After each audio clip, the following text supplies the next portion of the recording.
Hi everyone.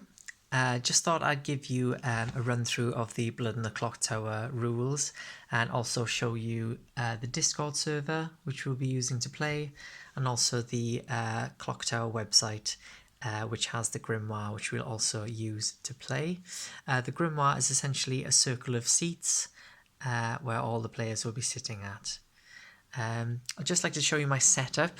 So I have a laptop with a second screen attached. I do like to have sort of two screens or two devices because when you're playing you will need to look at Discord and you will need to look at the Clock Tower website. This isn't essential. If you only have one device, that's perfectly fine. You can use the one device. I do know players who use literally just their phone, and they have Discord and obviously a web page open on their phone, and they just flick back and forth between the two. You can get Discord on any device, or a laptop, an iPad, or a phone. But I do personally prefer to have a laptop with a screen, or at least any two screens. Could be a laptop and a phone, etc. Right, so when I'll send you the link to the Discord server. To join a game, all you have to do is click on, once you've signed into your Discord, click on the server icon there, which is the imp token, the sort of red icon there, and then click the waiting room. When you do, if other people are in there, you can chat to them, and that's all you have to do, and I will do the rest once you get here. So literally sign into Discord, you'll see the server icon there, click on that and click waiting room. Done. Okay, so I'll just talk you through the basics of the rules first. So Blood in the Clock Tower is a social deduction game. You need 7 people to play, ideally, and it can go up to 15. That's not including the storyteller. And there's 2 teams. There's a good team and an evil team. At the beginning of the game, you'll be given a character, and that character will be from this list here. It'll either be a good character or an evil character. The good characters are blue and the evil characters are red. Obviously, if you're given a good character, you're on the good team. If you're given an evil character, you're on the evil team. And if you're on the good team, you want the good team to win. If you're on the evil team, you want the evil team to win. If you die, so throughout the game, players will die one by one. If you die and your team wins, you still very much win the game, so that you win as a team as a whole, regardless of whether you're dead or alive. The evil team will know who each other are, and the good team will not know who each other are. So in an 8-player game, for example, there will be 6 good players and 2 evil players. One of the evil players will always be the demon, and the demon is the main evil player, and I'll come back to the demon in a minute. So the win conditions then, the win conditions for the 2 teams. So like I said, throughout the game, one person will die, then another person will die. People will die one at a time. And the evil team will win if there's 2 players remaining and one of them is the demon. It doesn't matter which player the other person is. They could be good, they could be evil, so they could be another minion. It doesn't matter. As long as there's 2 people alive and one of them is the demon, the evil team wins. For the good team to win, they essentially have to stop that from happening. And in order for that to happen, they have to execute the demon in the day. Okay? And I stress the words execute in the day, and I'll come back to those in a second when I've described the game, which I will do right now. So a bit more about the structure of the game then. So the game will take place over a number of rounds until one team has won. In each round there'll be 2 phases. There'll be a night phase followed by a day phase. So for example, we'll have night 1 followed by day 1. Then we'll have night 2 followed by day 2, and so on until one team has won. So I'll just talk you through the night phase first, and then I'll talk you through the day phase second. So like I said, in the night, excluding the first night, but you don't need to worry about that right now, I will wake up whichever player is the demon, and I will ask them to choose a player, and that player will die. 90% of the time that will be a good player. There are rare occasions where they might want to kill an evil player, including themselves, but that'll become more apparent once you play the game. The demon could also choose a player that's already dead, resulting in no death. Again, that might be advantageous to the evil team, but again, that's something you'll get to know once you play the game a bit more. Also in the night, some other players, both good and evil, may have abilities in the night. So I will come and visit everyone that's got an ability to either give them information or tell them to activate their ability, depending on what their character is. So that's it for the night phase. Then I will wake you all up, and that'll begin the day phase. The first thing I do is announce which player has died, and then I will tell you to go off and have chats with each other as part of the day phase. And then once you've had chats with each other, I will bring you back and nominations will happen. So I just want to talk a bit more about that day phase.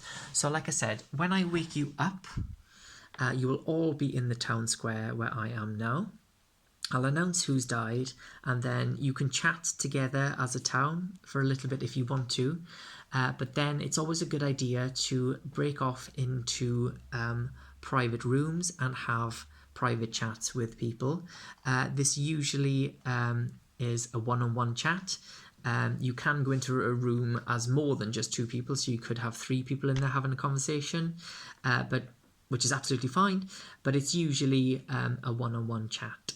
So what happens is you're all in the town square. So it's only me there now, but imagine there was 8 players in the game. There'd be 8 names here. And then all you would do is say, so-and-so, can I have a chat? They will say yes. You pick which room to go in, and then you click on that room, both of you. So for example, if I asked someone to go for a chat in the hostel, I would click on the hostel, and I'm now in the hostel. The other person would do the same, so there'd be 2 of us in here, and then we would get to have a private chat. If a room already has people in it, you are not allowed to click on it and join. That is strictly forbidden. Unless you are invited to do so, which can be done in the game chat. So at the beginning of the game, just click on the game chat to have the game chat there, and then you can just leave the chat there, and then click on these rooms throughout the game. Once you've finished chatting with that person, you can click on the town square, and you'll go back to the town square where there might be other people, and then you can ask someone else for a chat, and say you could go to the dark alley and then have another chat. Once you're done, back to the town square, etc.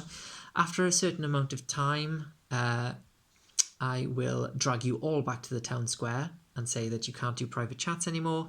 Then I will let you chat as a group in the town square for a short amount of time, and then I'll open up nominations. So before I talk about nominations, I'll talk more about the chatting. So the question is, why do you chat to someone, and what do you say? Well, essentially, and I'll go back to the grimoire here, essentially what you're doing is you're trying to work out who everyone is, okay? So you will see something like this at the beginning of the game. You can see these people's names here. I've just made them up. So this will be the players. And the circles are what their characters are. So if you're Charlie, you'll see this at the beginning of the game. You've got your role. Your role is the Slayer, which is a blue role, so you're on the good team. So essentially, if you're on the good team, you want to figure out everyone else's roles. So it's kind of like a puzzle. So when you're chatting to someone, the idea is to share information. The more information you gain, the better chance you have of working out who the other people are and what team they're on and what character they're on. If, for example, you spoke to Adam and he told you that he was a particular character, you can click on the circle by his name, and you can assign who you think that character might be. So for example, he could have told you he's definitely the Raven Keeper. Obviously he might be lying, but let's just say you decide to believe him. You can click on the Raven Keeper and mark Adam down as the Raven Keeper. Ignore this number, you don't need to know about it. But then later on, if you decide, actually, I don't know if Adam was telling the truth, he might not be the Raven Keeper, just click back on it and click on the blank one to get rid of it. So you can use this grimoire to sort of piece the puzzle together. I like to make notes, so I will always have a pen and paper handy, and I do prefer to make notes rather than do that, but you're more than welcome to do that, of course, as well. So going back to the chat then, so like I said, what you want to do is you want to figure out who everyone is. Okay, if you do that, you'll have a better idea of who the demon is, which as the good team is the goal of the game. You want to find out who the demon is and execute them in the day. So what do you say in a chat with someone? So one common thing you can say is, I'll tell you my role if you tell me yours. Now, when you tell someone your role, if you're good, you're more than likely going to be telling the truth, and hopefully the other person is good as well, and they will be telling the truth. You don't have to hard claim your role, so you don't have to do a role swap. What you could do is, for example, you could do a 2 for 2 or a 3 for 3. What that means is, let's just say a 3 for 3. That would mean you give the person you're talking to 3 characters, and one of them is the one you are. And the other person would do the same. They would give you 3 characters, and one of them would be the one they are. You can lie as a good player. So you could give someone a 3 for 3, and none of the characters could be there. Or you could hard claim. You could say, I'm definitely this role, and you could actually be lying. There are situations where, as a good player, you might want to lie. So when you go into a room with someone, you don't know if they're good or evil. They could be evil. And if you've got a good role that's quite powerful, and you don't want too many people to know about it because you don't want that information to get fed back to the evil team, because they'll likely kill you. The demon will likely kill you in the night if the demon thinks you're a good player. You could lie if you want to, or obviously it's a balancing act. You have to tell the truth quite a bit of the time to develop trust with people. So a 3 for 3, for example, someone could say, I'm either the washerwoman, the investigator, or the empath, and someone else could say, I'm the undertaker, the raven keeper, or the slayer. What you wouldn't do, absolutely, is claim to be an evil role, even if you are evil. So if you're evil, you want to be saying that you are a good role or one of 2 or 3 good roles. So going back to the Discord chat then, so like I said, you will chat to people, and then I'll drag you all back to the town square, where I'll give you a small amount of time to chat, and then nominations will happen. Before I talk about nominations, I'll just touch on the characters while I've got them here. Okay, so if you're on the good team, you are either a townsfolk or you are an outsider. If you're a townsfolk, you are a good character that has a handy ability. If you're an outsider, you're still a good player. You're very much part of the good team. The only difference is your ability is a bit of a hindrance to the good team. So if you're given an outsider role, you kind of just have to do your best not to mess things up for the good team, because you still very much want the good team to win.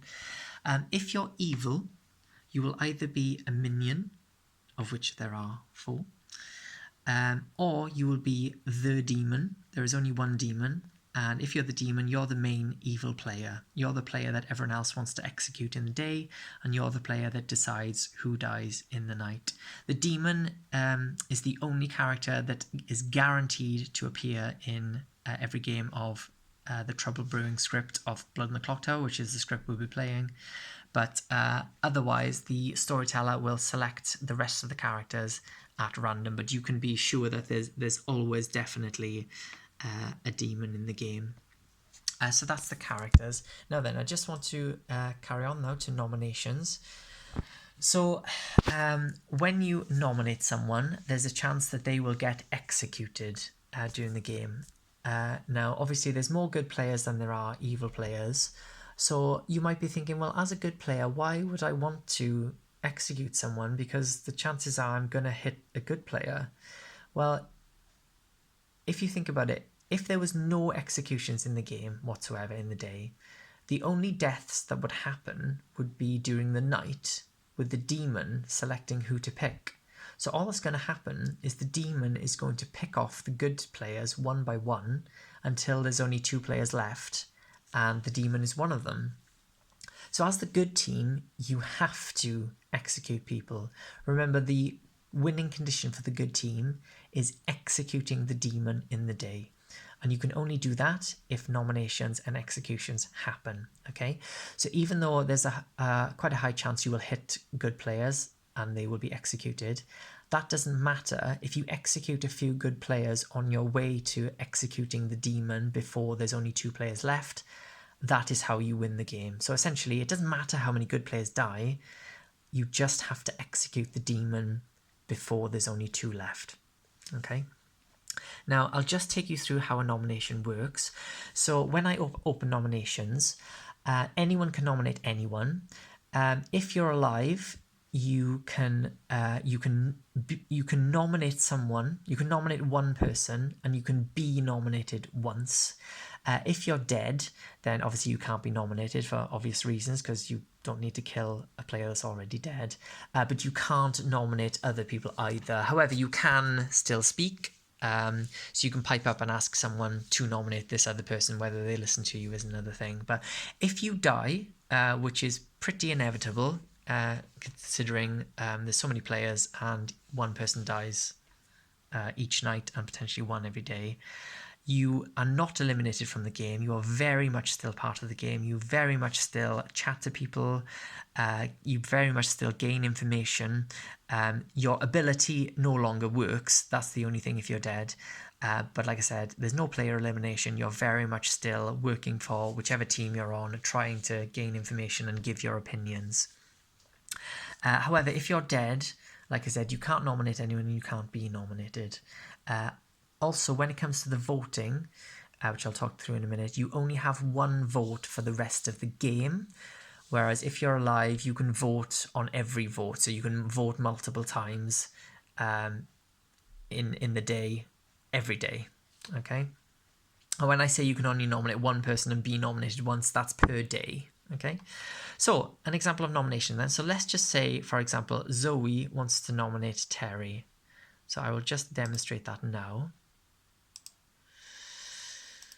So you will see clock hands appear. So Zoe is the person nominated, so she'll have the small hand. Terry is the person being nominated, so he'll have the big hand. What I'll do then is I'll ask Zoe to explain why she's nominated Terry, and then I will ask Terry to give a defense on why he shouldn't be killed. Then we'll have a vote, and this clock hand will move clockwise, and each player will vote in turn, starting with the player to the left of the person that's been nominated. You can't see this because this is in storyteller mode, but when you are a player, there'll be 2 buttons here, hand up and hand down. If you click the hand up button, a hand will appear here. If you click the hand down button, the hand will disappear. You can click those buttons as many times as you like before the clock hand gets to you, but once the hand gets to you, if your hand is up, that's a vote. If your hand is down, that's you not voting. Terry still gets a vote as well, so it'll start with Adam, it'll go around clockwise, and Terry can actually vote to kill himself if he wants to. That might sound a bit weird, but there are occasions where you will want to kill yourself, but those will become apparent when you play the game. So I'll just run this vote now. Press start. So you can see the clock hand will move around, and if your hand isn't up, like these aren't, then there will be no votes. But if you do put your hand up, each one will count, of course. Now then, the rule is for Terry to be on the block and potentially get executed, the number of votes needs to be equal to the amount of alive players halved. So for those that aren't the best at maths, basically that means if there's 8 players alive, Terry would need 4 votes to be put onto the block.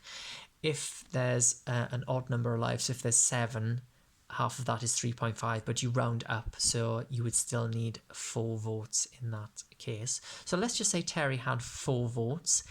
That would be enough to get him onto the block, but he's not definitely going to get executed just yet, because other people can nominate other people. So let's just say Zoe nominated Terry, he got 4 votes, and then maybe Terry doesn't want to die. It might be that he's happy to, but maybe he doesn't want to, so maybe he will nominate someone else, or someone else will nominate someone else, and then we'll have another vote. So for example, just close that down. Let's just say Kate wanted to nominate Ben, for example. So Kate nominates Ben. So Kate will say why, Ben will get a defense, then I'll run the clock again. Now then, if Ben gets more votes than what Terry had, so let's just say Ben got 5 votes. Terry will then come off the block and Terry will be safe for the day. Ben will have 5 and then Ben will go onto the block and he will potentially get executed.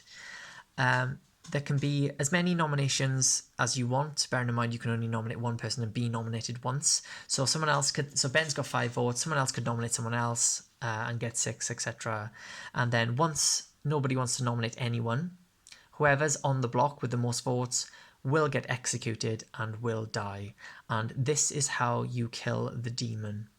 Okay, so the good team, what you want to do is obviously find out who the demon is and get them on the block and get them executed. If when Ben was nominated, he only had 3 votes to Terry's 4, then Ben wouldn't go on the block and Terry would remain on the block. And then if they nominated someone else and they got more than 4, then only then Terry would come off the block. If Ben got 4 votes, that would cause a tie. And what happens then is Terry would come off the block and Ben wouldn't go on the block either. So they would both actually be safe. And if that happened and there was no other nominations, there can be more, and someone else can go on the block. If someone else goes on the block, they still have to beat 4. So even though Terry's come off, if someone else gets nominated, and let's just say they have only 4 votes, they do not go onto the block. You've got to beat the previous one. But let's just say nobody wanted to nominate anymore. That would actually result in nobody dying in the day, which is okay. But if nobody else wants to nominate, nominations will come to a close and the day will end. If there's an execution, the day always ends immediately then. Okay, so that's it for the day. And that's it for the round, and then we just keep repeating. So we have night 1 followed by day 1, then night 2, day 2, night 3, day 3, etc. until one of the win conditions are met. So just to summarize, you'll all be given a character that has an ability. It'll either be an information role where you get information at certain points during the game, or you'll have an ability to use at certain points during the game. In night 1, you'll all go to sleep, you'll wake up, you'll chat to people in the town square and in private chats. Nominations will take place, someone might get executed. When an execution happens or when nobody wants to nominate any further, we'll go back to the next night. And then every night then from night 2 onwards, so not on the first night because I die in the first night as the storyteller, but from night 2 onwards, I'll wake the demon up and I'll ask them who they want to kill, and I'll wake up any other players that need waking up, both good and bad, to do their abilities. And then, like I said, if there's only 2 players left, one of them is the demon, evil wins. If the demon gets executed in the day, then good team wins. Just to say that there are 1 or 2 reasons why. Let me just rephrase that. If you do get the demon executed in the day, there is 1 small reason, 1 or 2 small reasons why the game might not end, but don't worry about that for now. Just assume that if you execute the demon in the day, the game will be over. The chances are it will be over. So that's a summary of the rules. I just want to, let me just close that clock down. I just want to go over a couple of smaller little rules, which are important, but they're not too complicated. So I just want to talk about the evil team. So like I said, when you're on the evil team, let's bring up the character list. So let's just say there's 2 evil players. One of them will be the demon, and one of them will be one of these minions. At the beginning of the game, I will wake up the minion. So let's just say there's only 1 minion. I'll wake up the minion, tell them who their demon is, and that's it. So for example, I could wake up Charlie and tell him that Jennifer is his demon and Charlie's the imp. Then I would wake up Jennifer and tell her that she's the demon and that Charlie is her minion. But I won't tell her which minion he is. She'll have to find that out by speaking to him. But the main thing is, when you're evil, when you're the demon, and I stress the demon, so not the minion, but just the demon, you are given 3 characters that aren't in the game to bluff as. Now, you're given these 3 characters, and you know that they're not in the game. So what you do is you pick one of these characters to pretend to be, okay? Your minion will not know these bluffs, but it's up to you as the demon to speak to your minion sooner rather than later. Tell your minion that you've been given these 3 bluffs, and between you decide which character you're each going to bluff as. So one person take one of them, one person take the other. As the demon, you want to get to your minion quite quickly in case your minion goes into a chat with someone and is forced to perhaps give some information about what their role might be. So if you're thinking, oh crikey, I might be on the evil team and I'm not very good at bluffing, you know, they're just going to see through me. It's not as difficult as you think in this game. The reason being is, when you're given bluffs, let's just say you choose to be the Undertaker. All you have to do is play the game in the exact same way that you would play it if you were the Undertaker. So the only difference is you're going to be lying your arse off throughout the entire game.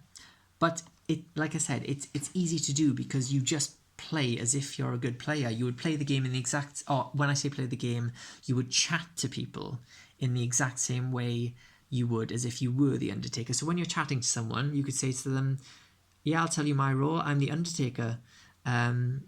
This is what I'm going to do with my ability, or this is what I have learned from my ability, and you just pretend the whole time that you're the Undertaker. So these bluffs really help you sort of, you know, lie your way through the game. Yes. Okay, that is pretty much it, actually. Unless I can think of something else. No, I think that's it. So yeah, that is an overview of Discord and the Grimoire and the rules. If I think of anything else, I'll add it on to a separate video. But yeah, hope to see you all very soon to play what I think is a really, really fun game.